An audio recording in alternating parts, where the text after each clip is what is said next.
कि गुरु महाराज मेरा बच्चा है, पढ़ाई नहीं करता, आलस बहुत करता है। अब जो नहीं जानते, अभी से मेरा चैनल है, उसके ऊपर ओके करो, सब्सक्राइब करो और मेरे से जुड़े रहो। बहुत सारी बातें ऐसी बताई है मैंने जो आप कल्पना नहीं कर सकते हो। हजारों बातें अंदर डाली मैंने वीडियो के माध्यम से, ताकि आप तक पहुंचे, आप उसका आनंद लो। कोई माइनस पॉइंट है तो उसको पढ़ाई के लिए, धंधे के लिए, घर की परेशानियों के लिए, मतलब बहुत सारी, जिसकी सगाई नहीं हो रहे, संबंध नहीं हो रहे, क्या कारण है क्या नहीं है। चैनल से जुड़े रहिए। अग भला जागर संत पधारे, कर कृपा भव सागर तारे। देखो कुएं तो बहुत सारे खुद थे साहब, मीठो पानी करमऊ ज रेवे। कुआ वही है, कुआ वही है, परंतु किसमें खारा पानी आता है, किसमें मीठा पानी आता है। कई लोगों को देखा कि 500 फुट की दूरी पे भी खारा पानी मिल जाता है और 500 फुट की दूरी पे मीठा पानी मिल जाता है। ये भाग्य की बात है, नसीब की बात है। तो कई कई लोग संत सानिध्य में जाते हैं, भगवान की भक्ति करते हैं और भगवान का आनंद लेते हैं। और कई लोग बस मैंने बोला ना, कई लोग फिल्मों में भी तो आनंद लेते हैं, पर एक ध्यान रखना, फिल्मों में मजा आता है। क्या आता है? हर वस्तु का विलोम शब्द है।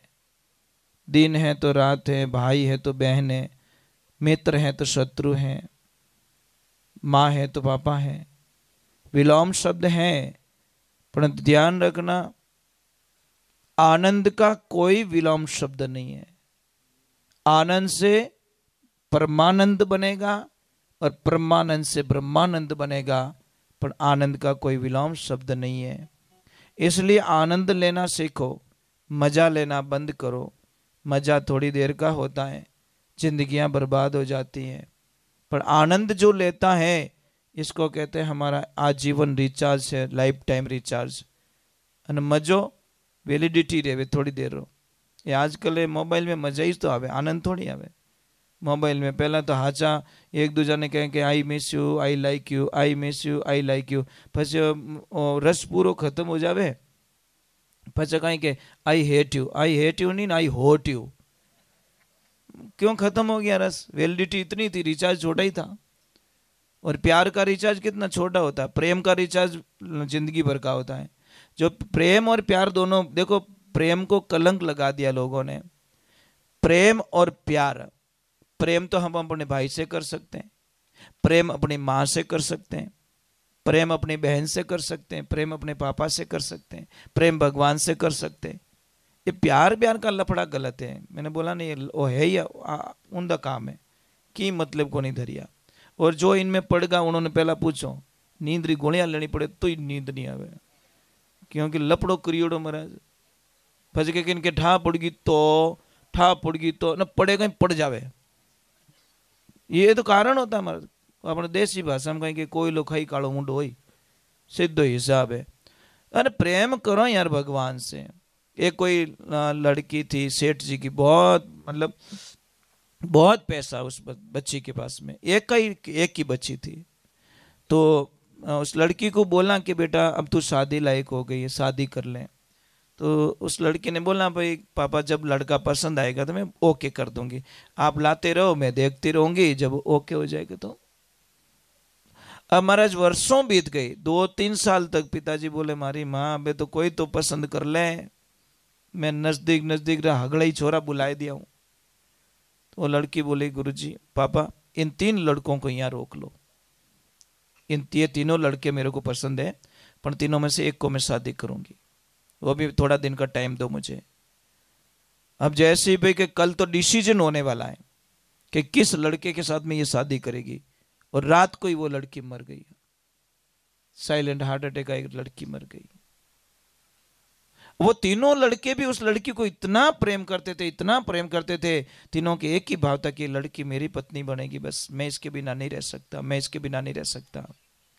प्रेम करते थे, वहां प्यार नहीं। अब लड़की तो चली गई, तो जो एक लड़का था उसने बोला कि इनके मतलब बच्चे भी नहीं है और वो तो मुझे मिली नहीं, चलो ना मैं इनका भी बेटा बन के इनकी सेवा करूंगा, बुढ़ापे का सहारा बनूंगा, पर इनको ऐसी मुसीबत में मैं कहीं छोड़ के जाने वाला नहीं हूं। अब दूसरे ने बोला कि वो अभी मिली नहीं है मेरे को, तो क्या करूं, वो संत बन गया, महाराज बन गया, मतलब बस कि नहीं, एक को मैंने पसंद कर लिया, दूसरी मेरे दिल में कोई बैठ नहीं सकती, इसलिए वो नहीं मिली तो मेरे कर्म को कहता हूं अब तेरे नसीब में कुछ भी नहीं है, भगवान की भक्ति कर। और तीसरे वाला, शमशान घाट में जहां बच्ची जल रही है, उस राखोड़े को अंदर भर के बस उसको पास में रखता है, वो उसको मान लेता कि बस तू मेरी है, मैं तेरे बिना नहीं रह सकता। अब समय का संजोग हुआ, एक बेटा बन के सेवा कर रहा है, एक संत जी बन गए, और एक उस कलश को लेके घूम रहे हैं। पागल तो तीनों थे महाराज, छोड़ना तो तीनों ने नहीं चाहा। अब जो संत बने थे उनके गुरुजी बहुत मतलब ताकतवर थे साधनाओं में, तो उन्होंने बोला कि बेटा मैं एक साधना जानता हूं, कि कैसी, कि जो मैं साधना दूं उससे किसी को भी मरे हुए को तू जिंदा कर सकता है, जो मर चुका है उसको तू वापस जिंदा कर सकता है। ओके गुरुजी दे दो, मैं तो निहाल रह जाऊं, मने आ साधना मिल जाए तो मारी तो 7 जन्म सुधर जावे। उन्हें तो वहां लड़की दिखे कि मने की नहीं करूं, बिन पाछी जीवती करनी है, दूजो की नहीं लपड़ा नहीं करूं। वो तो भाई सच्चा प्रेम करता था ना, तो महाराज जो साधना दी, और साधना देने के बाद उसने तो ध्यान से साधना की, सच में वो तो सफल हो गया। अब वो बोला गुरुजी मैंने छुट्टी मिल सकेगा ही, कि हाँ बेटा तारो काम निकल गो, तू जा। अब वो लड़का गया, अब वहां पे ढूंढ रहा है, पर शर्त एक थी कि उस लड़की का अंश चाहिए, कोई भी, मतलब चाहे उसकी शमशान की राख हो, कुछ भी हो, अगर वो मिले तो ही जिंदा कर सकता है। अब वो गया वहां पे, तो वहां पे तो हजारों मुर्दे और जल चुके थे, पर उसको पता चला कि वो तेरा वो जो दूसरा वाला दोस्त था ना, वो अभी भी उस राख को लेके घूम रहा है, तो उसको पकड़ लिया और उसको साधना के साथ में प्रकट कर दिया लड़की को। लड़की तो प्रकट हो गई। अब डिसीजन वापस फंस गया, अब डिसीजन और फंस गया वापस। अब वो शादी करे तो करे किससे? अब आप बताओ वो किससे शादी करेगी?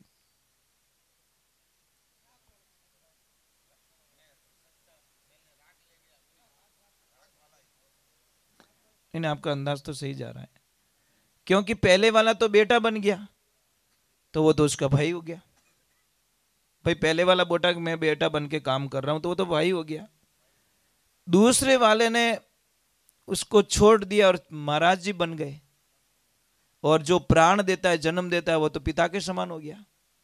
जिसने उसको प्रकट किया वो तो पिता के रूप में हो गया, तो और जिसने उसको एक पल भी दूर नहीं किया वो उसका पति हो गया। कौन? वो कलश वाला, वो हमेशा कलश लेके घूम रहा है। इसका मीनिंग क्या? वो तो एक बात बताई गई है बस। तो भगवान की तस्वीर लाना कोई बड़ी बात नहीं है, पर उस तस्वीर में भगवान को देखना बहुत बड़ी बात होती है। लोग तस्वीर तो लेके आ जाते हैं। अब आपको इतनी ठंड लग रही है, ओके, आप सच में भगवान को मानते हो, तो आप बाजार में जाओगे, एक स्वेटर खरीदोगे, एक बढ़िया शॉल खरीदोगे आपके भगवान के लिए, क्या नहीं? मेरे प्रभु को ठंडी लग रही होगी, ये आपका प्रेम है। अब आपके तस्वीर ने कहीं ठंडी लगे भगवान के, वाह इतनी रमा समा थाने तस्वीर दी कि तू तस्वीर ही देख, मैं तुझे आगे दिखने वाला, जैसी तेरी भावना वैसा फल पावना। एक भाव होना चाहिए। अभी आपको पता है 8 दिसंबर था शायद, 8 दिसंबर ना, वो जयपुर जी वो पूजा सिंह जी ने 8 दिसंबर को शादी की कृष्णा से। पता है आपको? 300 350 बाराती आई थे और कृष्ण के साथ में फेरे लिए उसने। हाँ, कृष्ण भगवान की ऐसी दीवानी कि बस नहीं, मेरा तो गिरधर गोपाल, दूसरा ना कोई, शायद सेकंड मीरा भाई मिल गई इस जगत को। फेरा फिरिया कायदेसर बारात आई थी, कन्यादान हुआ, सब कुछ हुआ, भगवान के साथ में अभी 8 दिसंबर को भी अभी शादी की, और पूरा रीति रिवाज के साथ में किया सब। कोई वो चुपके से नहीं किया। वो बोले नहीं मुझे कुछ नहीं चाहिए, संसार चाहिए नहीं मुझे सिर्फ भगवान चाहिए, और मैं शादी कर चुकी हूँ सपने में। ये होते भाव। हम नहीं कहेंगे आप कर लो, मोने बारे कड्डा वाला कटी के महाराज उन तो लपड़ो पकड़ाएंगे। मैं जगत के प्रभु से अगर प्रेम हो रहा है तो कोई दिक्कत नहीं है। संसार से प्रेम नहीं होना चाहिए। मायापति से प्रेम हो जाए, माया से प्रेम ना करो। मायापति से प्रेम हो जाएगा कोई दिक्कत नहीं है, पर माया से अगर प्रेम हो गया, ये क्या है? है दिख रही, वो क्या है? प्रभु की माया। अगर माया से प्रेम हो जाएगा तो फंस जाएंगे हम लोग। मायापति से प्रेम हो जाए तो फिर माया क्या बिगाड़ेगी भाई हमारा। इसलिए ये बात है, बहुत बहुत झीणी बात होती है। देवियां, एक मेरी प्रार्थना आपसे, कोई वट वृक्ष की पूजा करती है, कोई माताएं बहनें, कोई पीपल पूजती है, कोई क्या करती है, ठीक है। इतना ही प्रेम अगर आपके पति के प्रति हो जाए तो आप निहाल हो जाओगे, ये गारंटी की बात है। जितना उपवास, जितना प्रेम, जितना प्रभु के प्रति प्रेम है, वो प्रेम अगर पति के प्रति हो जाए कि मेरे पति भगवान है, मेरे लिए भगवान है, तो फिर आपको कहीं धाम में, यात्रा में जाने की जरूरत नहीं है, साधना करने की जरूरत नहीं है, जप करने की जरूरत नहीं है।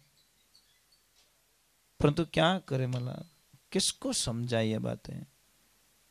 आप ही छो का गणा गाड़िया बोलना बापरिया, तो कौन सेवा करेगी, कौन भगवान मानेगी। अब ये भी सही है कि गाली बोलने वाला कभी भगवान हो नहीं सकता।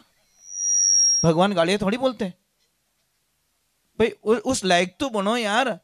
रोड पे पड़े हो अन के मने मंदिर में ले जाने फिट करो भाई, पहले मूर्ति बन जा, फिर मंदिर ले जाएंगे तेरे को, पर पहले मूर्ति तो बन जा, पहले हम अच्छे बन जा तो हमारी पूजा होगी साहब, इसमें कोई शंका नहीं है। पर पूजा लायक हमको बनना पड़ेगा।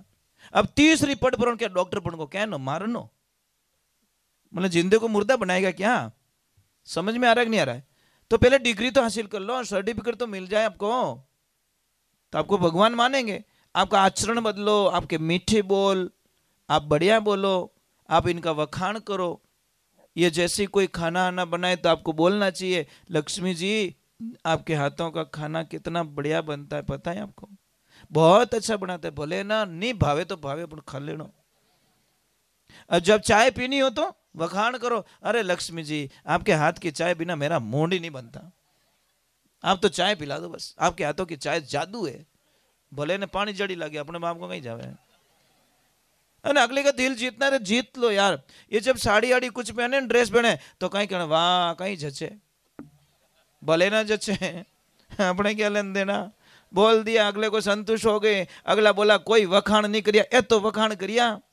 अब एक छोटी सी बात है सब, एक एनर्जी बढ़ती है। अब हम भजन गा रहे हैं और हमें कोई खड़ा होके बोले वाह महाराज जी क्या गाते हो, तो महाराज हमारा खून नहीं बढ़ेगा, हमें कितनी खुशी मिलेगी, और यार कोई तो मिला यार। अनके अरे महाराज थन कहीं गावनी है, भौं भौं करो, वाह भजन है तो जो कोई भूल गो। समझ में आ रही कि नहीं आ रही? जो था गाने वाला था, दिल से गाने वाला, वो भी भूल गया कि आनंद कहीं से कहूं, कहीं गाऊं, अटे तो गावने की कोई कदर ही नहीं है महाराज। तो ये सारी चीजें अगले को खुश करने का एक ही तरीका है, कोई मंत्र तंत्र जंत्र काम करने वाला नहीं है। आपकी वाणी जबान जैसी प्यारी जगत में जबान जैसी खारी, क्या मिनक जमारो मिली और बंदा जीती बाजी हारेगा। अब मैं आपके सामने इतना अच्छा बोल रहा हूं, इतना अच्छा बोल रहा हूं, ठीक है, और हमारे घरेज में लपड़ो करता रहूं तो बात खत्म हो गई साहब। अगर मेरे बच्चों के साथ में मैं क्लेश कर रहा हूं, मेरी लक्ष्मी से मैं झगड़ा कर रहा हूं, मेरे भाइयों से मैं झगड़ा कर रहा हूं, तो धूल इस भगवे में, कोई मतलब नहीं, पाखंड है सिर्फ, कोई मतलब नहीं है। अगर मैं मेरे भाइयों के साथ में अच्छा नहीं रह रहा हूँ, मेरे आड़ोस पड़ोस के वालों से, आड़ोस पड़ोस वाले अगर मेरे से दुखी है, तो साहब मुझे ये नाटक नहीं करना चाहिए। और आप तो नहीं आए वहाँ पे, देवी सिंह जी आए थे, उनको पूछना कि इनको पता है कि देवी सिंह जी को आए थे आश्रम पे, इनको पता है कि हमारी नगरी कैसी है। और देवी सिंह जी को और हमारी ये 9वीं मुलाकात है। कितनी? सिर्फ फोन पे मुलाकात हुई थी हमारी, ये 9वीं मुलाकात। इनका प्रेम, इनका भाव बस। और हर पूर्णिमा, हर अमावस्या को गाय माता के दरबार में वहां पे लापसी प्रसाद बनती है, उसमें उनका पूरा पूरा सहयोग रहता है। इनसे जितना भी बनता है, यह हर अमावस्या और हर पूर्णिमा के दिन गाय माता के लापसी के लिए इनसे जितना बनता है उतना ये भेजते रहते हैं। दूसरे आज की बात बोल रहा हूँ, आज पता नहीं सुबह सुबह इन्होंने कॉल किया कि महाराज आज का आज पानी की टंकी वहां पे लगवानी है, आज की आज। मैंने बोला अभी तो हम रवाना हो रहे, नहीं कुछ भी करो, आप पहले टंकी मंगाओ फिर रवाना हो। तो फिर मैंने कॉल किया डायरेक्ट, तो उन्होंने बोला कि मैं भेज देता हूँ। तो वो टंकी वहां पे रख के इन्होंने कुछ कितना 5200-5500 रुपये कितना था, इन्होंने एंड टू एंड पे किया, और वो पानी की टंकी इन्होंने गाय माता के लिए लगवाई एंड टू एंड आज की तारीख में। और ये देखो इनके भाव थे महाराज, भाव बिना कुछ भी नहीं होता। नहीं निकलता आदमी से 100 रुपया। मैंने बोला नहीं, पैसे को खर्च करने का तरीका अलग हो जाता है, कोई धर्म के नाम पर और कोई अधर्म के नाम पे। खर्च तो दोनों कर रहे, खर्च दोनों कर रहे। एक ध्यान रखना, एक भाभी और भाभी माँ में अंतर क्या है? भाभी किसे कहते हैं, भाभी माँ किसे कहते हैं? भाभी वो होती है जो ननद बैसा को देख के मुंडो बिगाड़ दे, वो भाभी होती है। और भाभी माँ वो होती है जो ननद बैसा ने देखते बिना चेहरा माथे खुशी आ जावे कि आज मारा भाई जी मारे घर आया, आज मारो भाग जागो, वो भाभी माँ होती है। जैसे ननद बैसा ने कोई माँ मेरो भरनो रेवे और पति 5 तोला सोना ले रहा है, और भाभी अगर माँ होगी तो 5 का 7 करवा देगी। क्या बोलेगी? 2 तोला और प्लस करो, हुआनी ने दियोड़ो कम नहीं पड़े। तो वो कौन है? भाभी माँ। और भाभी होगी वो क्या करेगी? 7 से 3.5 में लेके आएगी और कहीं के मारो नाम पान की ध्यान रखजो, ये पानी भाई क्यों पिपाड़ियां बजावे है, माँ मेरो भरन देनी बहन रे वास्ते। तो जीजी माताओं एक ध्यान रखजो, आपके घर में कभी पैसों की कमी नहीं आएगी। पर एक ध्यान रखना, आपका पति अगर आपकी ननद बैसा के लिए कुछ ले रहा है, पसंद की कुछ ड्रेस दे रहा है, कोई गहना दे रहा है, तो आप कभी आडा मत फिर जाओ। फिर देखो आपके घर में इतनी लक्ष्मी आएगी आप कल्पना नहीं कर सकते। आपको उल्टा ज्यादा बोलना चाहिए कि उनको और दो। और बहन को दिया हुआ कभी कम पड़ता है क्या? मुझे तो नहीं लगता कम पड़ता है। फिर जिन्हें नीति घाटो है, जो इन्हें कम पड़ना ही है। एक बहन थी बेचारी, बहुत दुखी बहुत दुखी बहुत दुखी, मतलब एक टाइम का लाए तो शाम को नहीं, शाम को लाए तो सुबह में नहीं। परिवार लंबा चौड़ा, बच्चे 2-4 बच्चे, पति कई वर्षों से पलंग पे पड़ा, वो खुद मजदूरी करती है, बच्चों को पाल रही है, पति की दवा ला रही है। ज्यादा ही प्रॉब्लम हो गई तो उसने अपने भाई को याद किया कि मैं भाई के पास में जाती हूँ, मेरा भाई बहुत पैसे वाला है, वो कुछ अगर हेल्प कर देगा तो मेरे 4-6 महीने 12 महीने निकल जाएंगे। अब वो आस लेके भाई के पास में जाती है, भाई छत पे खड़ा रहता है और भाई बहन को देखकर अपनी पत्नी को बोलता है कि देख लक्ष्मी, मुझे पता है मेरी बहन दुखी बहुत है और उसको कुछ देना पड़ेगा। वो मेरे बारे में पूछे तो ऐसे बता देना तुम्हारे भाई तो बाहर गए और मैं ऊपर के कमरे में सो जाता हूं और तू कुछ देना मत उसे। महाराज जैसी बहन आई, प्रणाम किया भाभी साहब को और बोला भाभी साहब मेरे भाई कहाँ है कि तुम्हारे भाई 4 दिन से बाहर गए। बोला भाभी मैं बहुत दुखी हूं, मुझे कुछ हेल्प चाहिए। तो भाभी क्या बोलेगी? तो भाई रे पूछिए बिना मैं कि सुई रो धागो ही नहीं दे सकूं। आप जानते हो तुम्हारे भाई का स्वभाव कैसा है। साहब मैं छोटी सी बात कहूं आपको, यहां पे पापा मम्मी की याद आ जाती है साहब। काश उसके पापा मम्मी होते तो चाहे कहीं से भी लाते, पर बेटी ने खाली भेजता। कहने माँ बाप री याद अट आया करे महाराज। अब वो टूट गई महाराज, आंखें में आंसू बिना कुछ बोल नहीं पाई, कुछ नहीं बोली कि काश मेरे पिताजी और माँ होती तो शायद मुझे ये शब्द सुनने को नहीं मिलते। इसीलिए तो बेटी क्या कहती है, जब तक पिता जिंदा रहता है ना छाती ठोक के बोलती कहीं के वो हमारा बाप रो घरे ध्यान रखजो। पर जब बाप दुनिया से चला जाता ने, बेटी के पैरों तले जमीन खिसक जाती है, दुनिया मेरी लुट गई, बस अब कुछ नहीं बचा मेरे पैर में, क्योंकि मेरे पापा तो मेरे लिए। और हर पिता है ना बेटी की आंखों में आंसू देखना नहीं चाहता साहब। पिता बहुत कमजोर होता है बेटी के सामने, बहुत नहीं, बेटों के सामने तो बहुत शूरवीर होता है, पर बेटी के सामने पिता इतना कमजोर हो जाता है जिसकी कल्पना नहीं कर सकते। बेटियों को भी अपने पिता की परीक्षा लेके देखना, माँ कसम। पिता की जेब में 100 रुपया नहीं है, आप थोड़ा सा 2 आंसू बहा के पिताजी के सामने लिस्ट रख देना, माँ कसम वो कहीं से ब्याज से गिरवी रख के आपकी रिश्ता पूरी कर दे। उसका नाम पिता है महाराज। पिता को समझो, गहरे उतरो। पिता पिता वो होता है जो बेटी को कलेजे का टुकड़ा मानते हैं।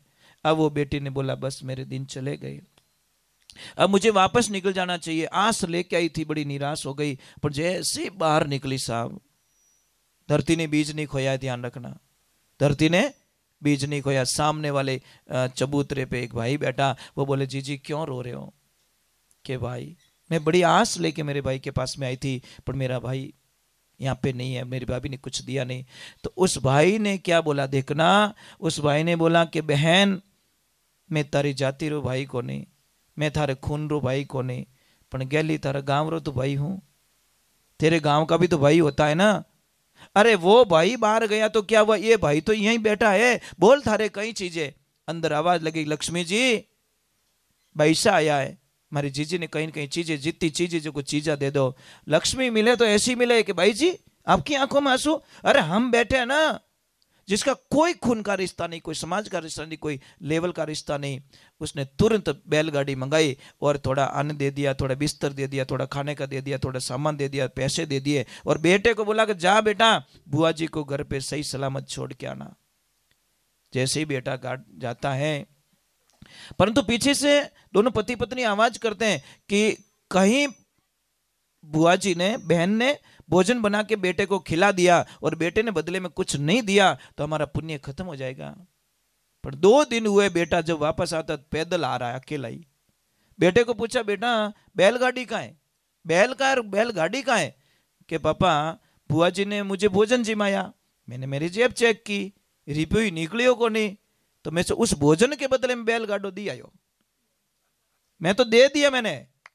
उस टाइम में उन्होंने बोला, वाह भाई हम तो धन्य हो गए, ऐसे बच्चे को जन्म देके, ऐसे बच्चे की परवरिश करके, हमारे से भी तो डबल निकल गया। इसलिए महापुरुषों ध्यान रखे, बहनों के लिए कोई मुंह ना छिपाए। मैं तो वही कहूं, थारा भाई रहे तो वो तो हिस्सों ले तो व्यवहारिक बात है। अरे बहन को तो हम ब्याज के भी नहीं देते साहब, उसकी प्रॉपर्टी जो छोड़ के जाती नहीं, उसके ब्याज का भी मामेरा नहीं भरते। दूसरी बात छोड़ दो, समझ में आ रही नहीं? बहन को क्या दे रहे कि बहन रे मामेरो भरियो, अरे उन प्रॉपर्टी रो ब्याज गिन ले भैया, तो भी मतलब वो मामेरा नहीं भर पा रहा है तो जिसका है उसको देने में मौत क्यों आती है हम लोगों को? हमारी लिस्टें कभी पूरी होती क्या? कभी नहीं होती साहब। तो उसको दो, खूब दो, भगवान भला करेगा। बोलिए सत्य गुरुदेव की। तो जीजी माता, मैं विश्वास कर सकता हूं, अभी भाभी माँ कौन कौन बनेंगे? ऊपर हाथ कर लो। भाभी माँ, भाभी नहीं वाह, भाभी माँ 5 का 7 कौन कौन करवाएंगे ये बताओ, ताकि थारे ननद भाई साथ बैठे रही तो आज वो बड़ी खुश होके जाएगी कि वाह मेरी भाभी ने ऊपर हाथ कर लिया, मारो तो माँ मेरो सुधरियो।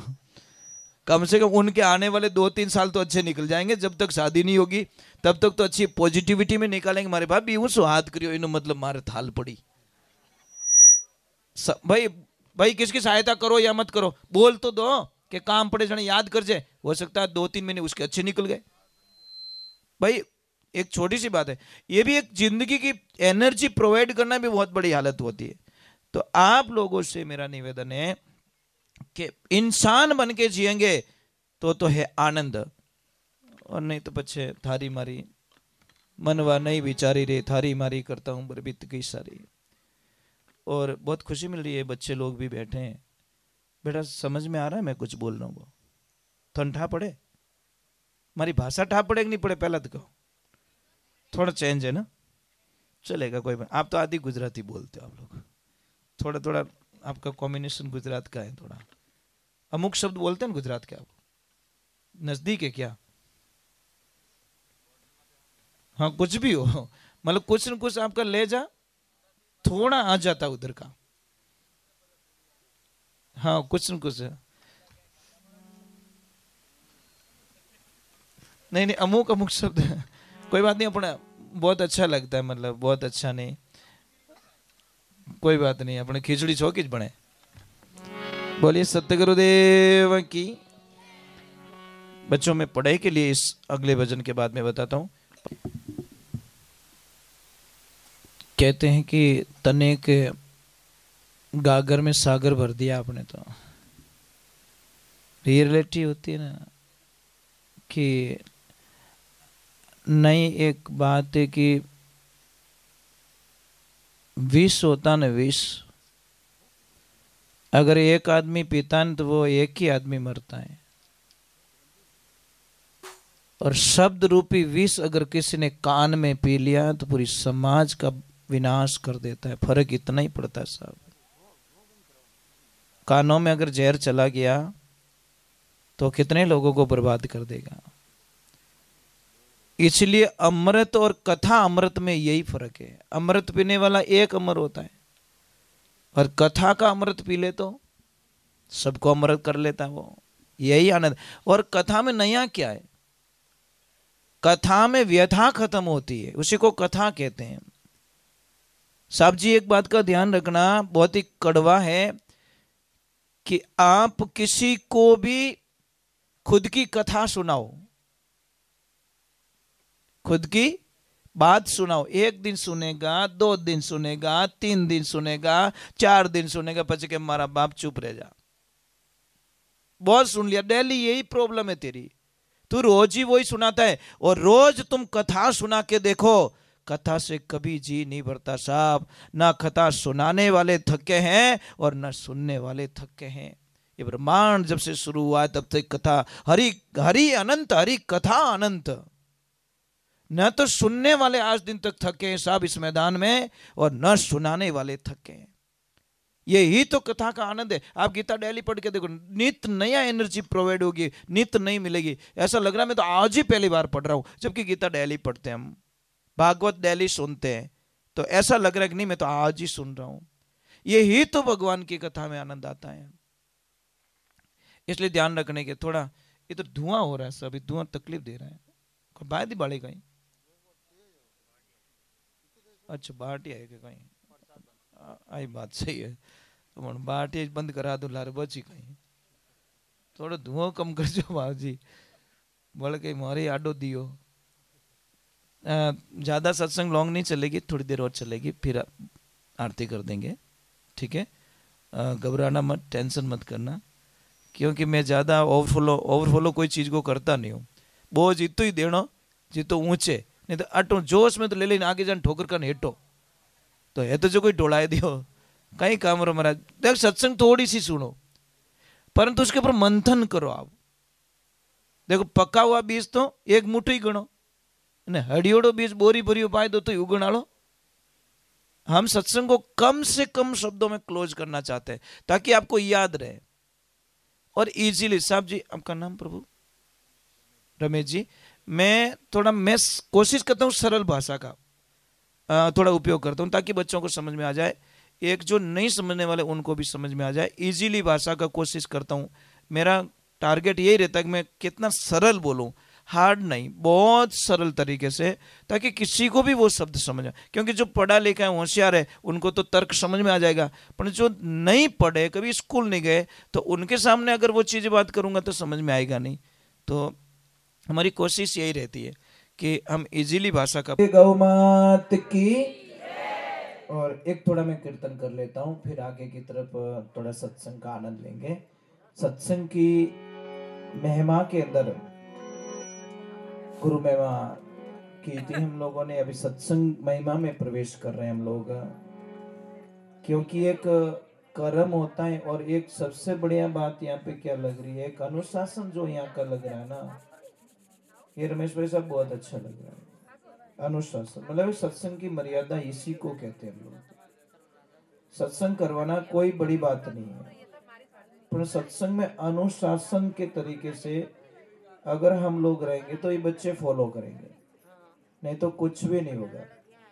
तो बहुत अच्छा थोड़ा उधर बोलना, बोले आक्रमण में नहीं, उनका काम वो सही कर रहे हैं, पर थोड़ा सा मतलब देखो, एक ध्यान रखें, कोई नगरी थी तो एक लक्ष्मी जी थे, मतलब सेठानी, जो गांव के बहुत बड़े सेठ थे वो। तो उनकी पत्नी हमेशा सत्संग में जाया करती, कथा में जाया करती। 50-60 साल की उम्र हो गई सेठ जी की, पर सेठ जी कभी सत्संग में गए इसको नहीं। तो वो लक्ष्मी हमेशा बोला करती थी, पतिदेव एक बार भगवान के सत्संग में चले जाओ, एक बार कथा में चले जाओ। तो एक दिन कोई कारणवश मार्केट बंद था और उसी दिन कथा थी वहां पे। तो सेठ जी ने बोला कोई बात नहीं है, आज मैं कथा में चला जाता हूँ। वो लक्ष्मी बोली, भगवान धारे बोलो करे, सुनी मारो प्रभु। अब भगवान की ऐसी कृपा हुई। आपको पता है कोई आदमी अगर 100 रुपया कभी खर्च नहीं कर रहा है और वो डायरेक्ट 1 लाख की कोई बोली लगा दे तो साहब उन्होंने मुंडो देखे कि नहीं देखे सर? क्या भूल गो तो नहीं है कि नींद में तो नहीं है? क्योंकि तो कभी 100 रुपए खर्च करी याद नहीं आवे। अब 10 लाख की बोली लगाई, उसको नहीं देख रहे लोग कि ये तो आदमी करता ही रहता है। पर जो नहीं करता है, देखो एक छोटी सी बात है, कोई जिंदगी में कोई नाचता नहीं है और वो खड़ा होकर नाचने लग जाए, सब देखेंगे नहीं देखेंगे कि इसको आज क्या हो गया, ये तो कभी नाचता ही नहीं। तो वो सेठ जी जैसे ही कथा में प्रवेश किया तो पूरे गांव वाले खड़े हुए, हाथ जोड़ने लगे, आइए सेठ जी आइए। और डायरेक्टली क्या बोले, आइए। एक बिस्तर लिया और बोला बैठिए। अब बिस्तर कहां लगे? कूलर के पास में, जहां हवा लग रही थी बढ़िया ठंडी ठंडी, और गर्मी का दिन था। अब सेठ जी ने बोला गुरुजी कब आ रहे हैं? कि गुरुजी 15-20 मिनट बाद में आएंगे। तो सेठ जी ने बोला थोड़ा मैं सो जाता हूं, कोई मुझे डिस्टर्ब मत करना। तो सेठ जी तो सो गए, बढ़िया ठंडी हवा आ रही थी। अब सोता तो इन टाइप सोता कि पूरी कथा पूरी होगी 28 को, कोई मतलब नहीं है महाराज। सारे लोग चले गए और आखिर में जो आदमी का बिस्तर था ना, वो परेशान होके सेठ जी को उठा के बोला अब जाइए। पहला शब्द क्या था? आइए। दूसरा क्या था? बैठिए। और तीसरा क्या था? अब जाइए। तो सेठ जी ने बोला कथा की कथा तो पूरी हो गई। अरे ऐसे कैसे हो गई? क्यों मैं कहीं करूं? हाँ स्वर्ग लोग पहुंच चढ़े थे, मृत्यु लोग में था ही कौन था। अब भगवान की ऐसी कृपा हुई, पर सेठ जी ने बोला कथा में आनंद तो बहुत आया, कोई डिस्टर्ब नहीं। सेठ जी ने बोला परमानेंट आऊंगा मैं, जगह यही रखना मेरी। नींद लेने का सबसे सटीक स्थान, घर पे चमची पड़ गई हो ना जी, चमची लोटो नीचो पड़े तो कहीं क्या, अरे कहीं नींद तोड़ो डिस्टर्ब करो, અને अटे इतना साउंड बाजे, इतना मजीरा बाजे तो ही नींद आ जाए। बोलो समझ में आ रही कि नहीं आ रही? इतने तापड़ धींग बजते तो भी नींद ले रहा आदमी। अब वो घर पे गए, सेठानी ने बोला आज तो मैं निहाल हो गई, 3-4 घंटे से आई, इसका मतलब कथा पूरी सुन के आए। सेठानी ने बोला कथा कैसी लगी? अरे कथा में आनंद आ गया। तो सेठानी ने बोला मैं इसीलिए तो बोलती हूँ रोज के तुम जाओ जाओ। कि आज कथा में क्या सुनाया? कि 3 शब्द सुने मैंने बराबर पक्के। कि कौन सा? कि पहला शब्द था आइए, दूसरा था बोला बैठिए, और तीसरा बोला, एक आदमी ने बोला अब जाइए। वो पत्नी बोली ऐसे तो मैंने कथा में कभी सुना ही नहीं, ये कौन सी कथा? अरे कथा में क्या क्या गुरुजी? अरे वो मुझे पता नहीं है, पर 3 शब्द सुने मैंने। पर लक्ष्मी बड़ी चतुर थी, देखो होशियार आदमी क्या करता है, मौके का फायदा उतार देता है। वो बोले नहीं नहीं नहीं, पहले दिन ऐसे ही मिलते, वो 3 शब्द ही मिलते। सेठ जी का दिल नहीं तोड़ा कि तुम क्यों सो गए, क्यों हुआ, क्यों नहीं हुआ। अब बहुत अच्छी बात बताई, सेठ जी को शाम को नींद नहीं आ रही है। अबे उनकी पत्नी तो थके हुए बेचारे सो रहे। तो पत्नी ने बोला कि नींद नहीं आ रही है। तो सेठ जी ने बोला क्या करूं? ये काम करो ना, वो 3 शब्द दिए ना गुरुजी ने, उसका जप स्टार्ट करो। अब सेठ जी बैठ गए ध्यान में, गर्मी के दिन थे, दरवाजा खुला था, बोले थोड़ी हवा आएगी। आंखें बंद है और अकेले ही बोल रहे आइए, बैठिए, अब जाइए। रात को 2:30 बजे एक चोर निकलता है, उसने बोला दरवाजा खुला है, थोड़ा हाथ मार लेता हूं।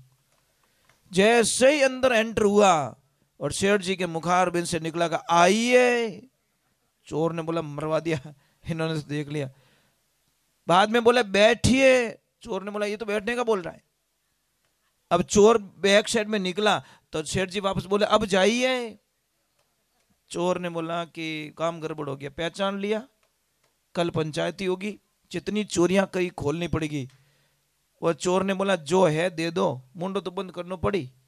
जो लाया चोरी करके ले जाके झोली में पटक के बोला अब लीजिए। तो सेठ जी ने बोला क्या है? कि जानता बीनता हाका मत करो, चुप रहो, वो है जो कोई एडजस्ट करो। वो तो बेचारा चला गया, वो चला गया। सुबह का टाइम हुआ और लक्ष्मी को बोला लक्ष्मी कि क्या? कि मेरा गुरु मंत्र सिद्ध हो गया। कि वो कैसे है? कि देख ये पता नहीं कौन झोली भर के पटक के गया इधर। अरे कौन देखे गया ये पता नहीं है, पर उसने इतना बोला कि अब लीजिए। इसका मतलब है गुरु मंत्र मेरा। वो लक्ष्मी बोले मैं 55 साल हो गई सिद्ध नहीं कर पाई, तो एक रात में। इसलिए कहते शब्दा मर्या मर गया, शब्दा छोड़ियो राज, जे जे शब्द विचार्या ज्यारा सर गया काज, शब्दरी लागी वेसो जानेगा फल कहीं जाने भाई। जो शब्द के पीछे चल जाता, शब्द कभी मरता नहीं, ध्यान रखना। आदमी मर जाता है, शब्द कभी मरता नहीं है। महापुरुषों ध्यान रखें, एक ही साधना करो, जिंदगी में एक प्रण बना लो कि मेरी वजह से किसको तकलीफ नहीं होगी, बस बात खत्म। आप यज्ञ मत करो, जप मत करो, तप मत करो, हवन मत करो, तीर्थ मत करो, दाम मत करो, अगर आपकी वजह से कोई दुखी है तो समझ लेना कि जीवन का कोई अर्थ नहीं है। मतलब मेरी वाणी से, मेरी स्वभाव से, मेरे नेचर से, मेरी आदत से अगर किसी को तकलीफ हो रही है तो कोई मतलब नहीं है। मैंने बोला ना कि मेरा भजन गाना कोई मतलब नहीं है। अगर मेरे से कोई दुखी है तो बस मैं अपने आप को दोषी मानूंगा कि मैं गलत हूं भाई, मेरी वजह से दुखी है लोग, अच्छी बात नहीं है। अब जो बेटा एक प्रश्न कर रहा हूं आपसे, इस दुनिया में सबसे बड़े भगवान कौन से है, बता सकते हो? सबसे बड़े भगवान बताओ, नाम बताओ। हाँ जी, पक्का? तो पापा मम्मी रो कहना मानो, मानते हो ना? अगर मानते हो तो बहुत खुशी की बात है। जो मीन नहीं माने उन्होंने भगवान भलो करे।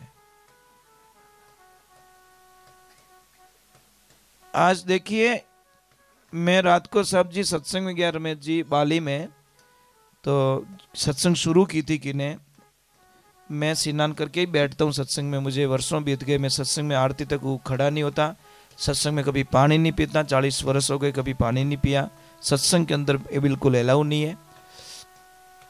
तो मैं जब आया तो वजन चालू थे, ऐसे ऐसे 3-4 माइक लगे थे और एक दाता गा रहे थे और सामने भी एक भाई साहब बैठे थे, उधर भी एक भाई साहब बैठे थे, उनके गाने वाले के पास में भी एक भाई साहब बैठे थे, पर वो गा रहे बड़े आनंद से।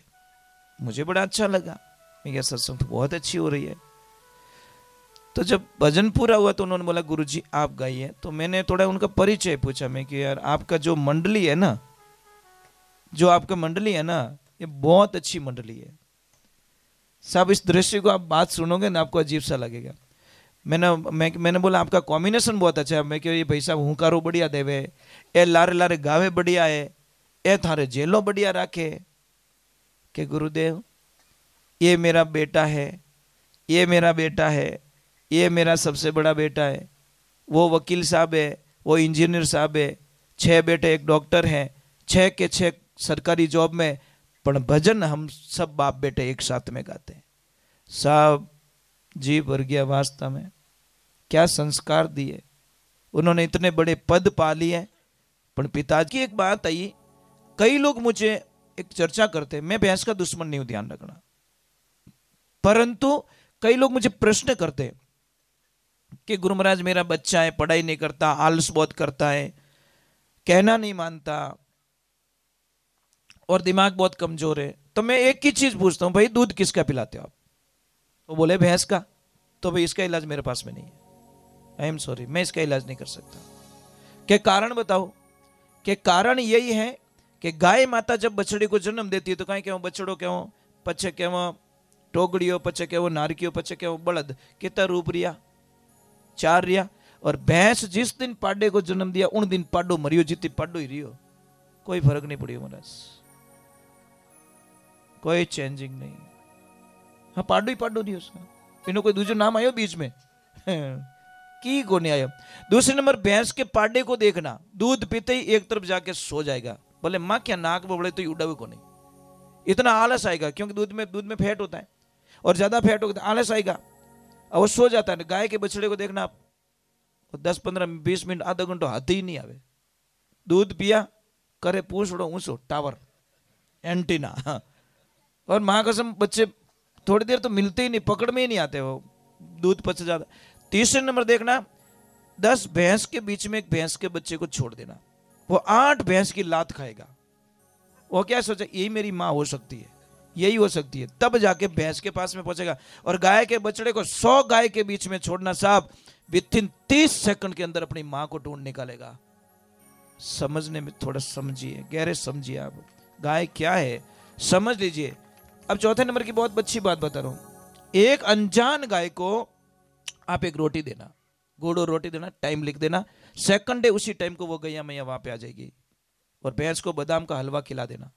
जहां पे भी कीचड़ मिलेगा ने, वो मेकअप कराने के ब्यूटी पार्लर में घुस जाएगी और पूरा कीचड़ लेप करके आएगी। आई एम भैंस, ये मारी मां कटे लोट रही कादा में तने स्नान करे हो, और तो 5 मिनट में कादो रगड़ी आई। अब उससे हम आशा करते कि उसका दूध पी के हम इंटेलिजेंट बन जाए, तो खुद कादो। समझ में आ रही कि नहीं आ रही?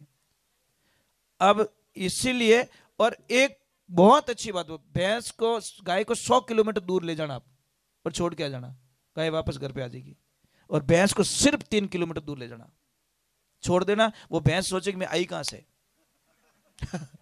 इसलिए साइंस कहती है बफेलो मेमोरी शॉर्ट, उसकी 2.5 घंटे तक दिमाग काम करता है, पर जब भूल जा मैं आई कटूं कहां से आई मैं। इसलिए भैंस को ढूंढते फिरते लोग, मेरी भैंस देखिए, तू बांधी है कहीं। भैंस को ढूंढते फिरते हैं, गाय को ढूंढने की कोई आवश्यकता। इसलिए मैं नहीं कहता भैंस मत रखो, भैंस रखो, पर गाय को आप घर से बाहर निकाल देते हो। देखो ये यहाँ पे जो 2 गैया मैया आई नहीं, देवी सिंह जी ने हमारी एडवाइस से 2 गैया मैया लेके आए। एक ला रहे थे, मैंने मना कर दिया, नहीं मैं कि एक मत ले जाना, क्योंकि गाय की आदत मैं जानता हूं, क्योंकि मेरा जीवन पूरा गाय के बीच में निकल गया। मैं कि 2 ले जाओगे तो एक दूसरे को समझ के, एक दूसरे को देख कर उनकी एनर्जी जो होती है ना, उनकी जो मानसिक स्थिति होती है ना, वो कमजोर नहीं बनेगी। और बहुत अच्छी, अभी मैं देख के आया था, बहुत अच्छी दोनों गैया मैया, बहुत अच्छी, नहीं बहुत अच्छी। और उस बछड़ी का नाम क्या, देवकी क्या रखा? देवकी क्या भैया ना, बहुत मस्त है, बहुत अच्छा। तो ये छोटी सी बात है, गाय को दूध तक सीमित मत रखो आप। ये मत सोचो दूध नहीं देती, अरे भाई गाय का मुंह देखो, गाय माता जहां पेशाब करती पता है, वो भूमि पवित्र हो जाती है। वहां पे देवता लोग उस मिट्टी में लौटने के लिए लाते हैं, वो भूमि पवित्र हो जाती है। और गैया मैया जहां पे बछड़े को जन्म देती है ना, बछड़े को जन्म देती, वो गीली मिट्टी हो जाती है। वो मिट्टी उठाइए आप, उस मिट्टी को छोड़ना मत। बड़ी भाग्यशाली लोग होते हैं, उस मिट्टी को उठाइए और घर में लीपणों करो, धनवान हो जाओगे आप। आप उस मिट्टी को अपवित्र मानते हो, जबकि वो मिट्टी इतनी पवित्र हो जाती है। उसी को उठाओ, गीली गीली मिट्टी को, और अपने घर में जहां पे कच्चा आंगना होता है वहां पे लेप कर दो, मिट्टी का लेप कर दो, इतना बढ़िया होगा। और आपकी कोई भी समस्या XYZ प्रयोग करना है ना, प्रयोग आप कर सकते हो। कोई भी तकलीफ हो, आप गाय माता के कान में जाके कह दो, गुड़, एक रोटी दे दो, गुड़ दे दो, और गाय माता को अपनी एप्लीकेशन दे दो कि हे माँ मैं बहुत तकलीफ में हूँ, मैं बहुत समस्या में हूँ, मेरी समस्या का निदान करना। तो गैया मैया आपकी समस्या ऊपर से ऊपर बाईपास निकाल देगी, पता ही नहीं चलने देगी आपको। और कोई भी बच्चा अगर पढ़ाई में कमजोर है, मेमोरी नहीं है, याद नहीं रहता, पढ़ना चाहता है पर आगे नहीं बढ़ पा रहा है, तो उस बच्चे के लिए क्या करना है, पूर्णिमा का दिन होना चाहिए, संध्या काल होनी चाहिए, और गाय वाले के पास में जाओ और गाय वाले को बोलो मुझे दूध चाहिए, पर मेरे सामने निकाल के देना है।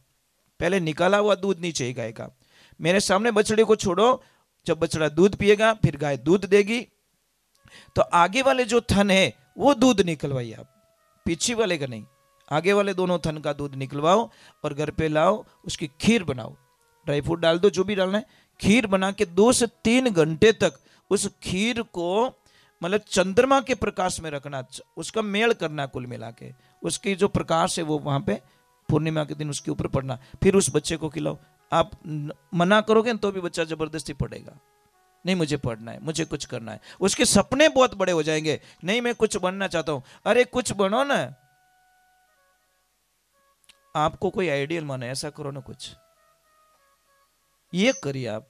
क्या नॉर्मल जीवन जीने का छोटा, देखो स्वामी विवेकानंद जी क्या क्या कहते थे, उनको बहुत फॉलो करता हूं मैं। वो कहते थे अगर सो रहे हो तो जग जाओ, जग गए हो तो बैठ जाओ, बैठ गए हो तो खड़े हो जाओ, खड़े हो तो चलने लग जाओ, अगर चल रहे हो तो दौड़ने लग जाओ। यही कामयाबी की सबसे बड़ा मंत्र होता है। अपने आप को टॉर्चर ज्यादा करो खुद को। ये मन कहता नहीं 15 मिनट बाद मैं उठूंगा, उसको बोला नहीं तेरे कहने चक्कर में आने वाला नहीं हूं, तू बेटा 15 मिनट की जगह 1.5 घंटा हुई जाए, मैं तेरे चक्कर में नहीं आऊंगा। नहीं, मन का कहना तो मानो ही मत। ये मन क्या करेगा, थोड़ा आलस पैदा करेगा, इसको बोला नहीं यार तेरे चक्कर में मैं आने वाला नहीं हूं, मेरा टाइम एक्यूरेट है, मुझे गुरुजी 4 बजे माला फेरनी तो फेरनी, कोई समझौता ही नहीं साहब, कोई कोई समझौता नहीं करता, नहीं मुझे माला फेरनी बस, चाहे कितनी नींद आ रही है, नींद को बोलता थोड़ी देर आउट हो जा, मुझे डिस्टर्ब मत कर प्लीज, तुझे आना है मैं माला से उठ जाऊं પછી तू तार काम बनाए दीजिए, आडो नेक दीजिए मैंने, पर अब मत कर डिस्टर्ब, क्योंकि मुझे भगवान से ये चीज है। तो ये बातें बहुत छोटी होती है, बट बातों को जिंदगी के अंदर उतारो, गहराई में जाओ।